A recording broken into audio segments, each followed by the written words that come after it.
Hello students, आइए सीखें errors during input output operations on A file.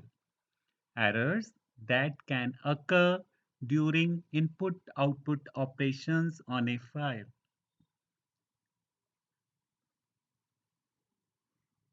कौन कौन से एरर्स हैं जो कि फाइल हैंडलिंग के दौरान आ सकते हैं, डेटा फाइल्स के साथ काम करते हुए हमें मिल सकते हैं। एरर्स हैं to open a non existing file for reading. हम ऐसी फाइल को ओपन कर रहे हैं जो पहले बनी ही नहीं हुई।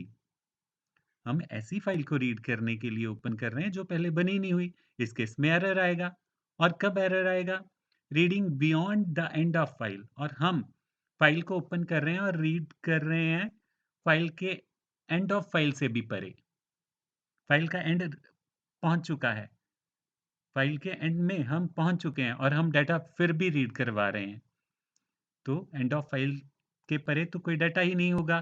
तो इसलिए ये भी एक तरह का एरर है। और थर्ड एरर फाइल हैंडलिंग में कौन सा है? No space on the disk for storing data.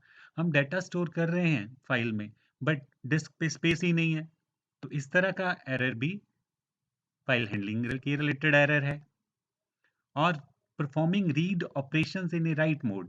और अगर हम किसी फाइल को ओपन कर रहे हैं राइट मोड में और ट्राई कर रहे हैं हम उस पे रीड करने की, अगर हम किसी भी फाइल को राइट मोड में ओपन करते हैं और पर उस पे राइट नहीं करते, रीड करने का ऑपरेशन करते हैं, तो एरर आएगा। तो ये भी एरर फाइल हैंडलिंग का एरर है।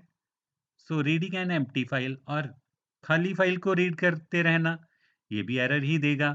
तो कुछ इस तरह के एरर्स हैं जो कि फाइल हैंडलिंग और डेटा फाइल्स के साथ ऑपरेशंस करते हुए हमें मिल सकते हैं। तो इन एरर्स को हैंडल करने के लिए 2 इनबिल्ट फंक्शन है, पहले से बने बनाए फंक्शंस हैं हमारे पास, FEOF और FERROR। FEOF फंक्शन और FERROR फंक्शन है 2 जो कि डेटा फाइल्स में जो एरर आते हैं उनको हैंडल करने के लिए इस्तेमाल किए जा सकते हैं। तो आज के सेशन में इतना ही। मिलते हैं नेक्स्ट सेशन में इनको डिटेल जानने के लिए। So till then have a nice time. Thank you.